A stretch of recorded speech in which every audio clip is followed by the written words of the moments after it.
하루를 시작하는 하나님의 말씀 5월 13일 목요일 하늘 양식입니다. 오늘 성경 말씀은 히브리서 9장 23절에서 28절 말씀 가운데 28절 말씀입니다. 이와 같이 그리스도도 많은 사람의 죄를 담당하시려고 단번에 들이신 바 되셨고 구원에 이르게 하기 위하여 죄와 상관없이 자기를 바라는 자들에게 두 번째 나타나시리라. 아멘.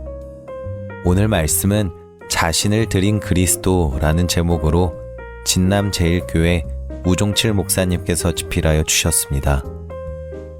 일본 기독교의 전설이라 불리는 가가와 도요이코 목사는 십자가는 기독교의 중심이라고 말하면서 이런 고백을 했습니다. 나는 신도와 불교, 유교에 감사한다. 나는 이 신앙들의 덕을 많이 보았다. 이 세상의 삶을 초월하는 가치들을 지칠 줄 모르고 갈망하고 중용의 길을 걸으려고 애쓰는 것은 전적으로 이런 종교의 영향 때문이다. 하지만 이 세 종교는 내 마음의 가장 깊은 필요를 충족시키는 것에는 완전히 실패했다. 나는 반환점이 없는 길고 긴 길을 여행하는 순례자였다. 나는 지쳐 있었다. 나는 비극이 짙게 깔린 어둡고 우울한 세상을 방황하며 다녔다. 낮이나 밤이나 눈물이 나의 식량이었다. 불교는 대자대비를 가르쳐 주었다. 하지만 태초 이래 이것은 죄사함을 얻게 하려고 많은 사람을 위하여 흘리는 나의 피 곧 언약의 피니라 라고 단언한 그 이가 예수 외에는 있던가. 가가와 목사는 예수의 십자가에서 어떤 것들과도 비교할 수 없는 무엇인가를 보았습니다. 구약 시대에는 해마다 대제사장이 짐승을 잡아 성소에 들어가서 하나님 앞에 죄사함을 받았습니다. 그런데 하나님의 존귀하신 아들 예수 그리스도는 짐승 대신 친히 속죄물이 되셔서 단번에 이 일을 이루셨습니다. 이제 짐승을 잡아 드리는 제사는 효력을 상실했습니다. 그리스도의 속죄 제사가 영원하고 완전한 효력을 지니기 때문입니다. 사람이 한번 죽는 것은 정해진 것이며 그 후에는 자기 삶의 결과와 마주해야 합니다.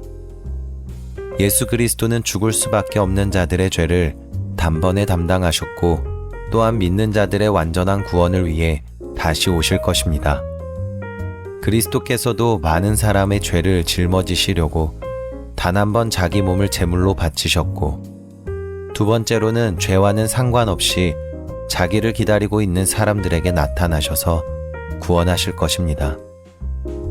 예수님은 완전한 구원을 소망하는 자들을 위해 다시 오셔서 우리의 낮은 몸을 그분의 영광스러운 몸의 형체와 같이 영화롭게 하실 것입니다.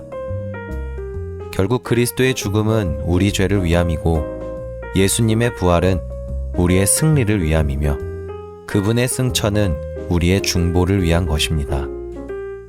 그렇다면 우리가 믿고 사랑하며 소망해야 할 대상은 누구입니까? 오직 예수 그리스도이십니다.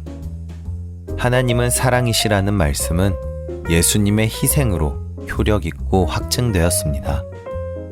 여러분, 예수님으로 인해 모든 죄에서 자유를 누리고 있습니까? 바라기는 우리를 위해 자신을 드린 그리스도로 말미암아 오늘도 자유를 누리시는 저와 여러분들이 되시기를 간절히 소망합니다. 우리 함께 기도하겠습니다. 우리를 위해 십자가에 달리신 예수님을 생각합니다. 그리스도께서 죄인들의 모든 죄를 맡아 십자가에서 단번에 해결하셨음을 분명히 기억하게 하옵소서.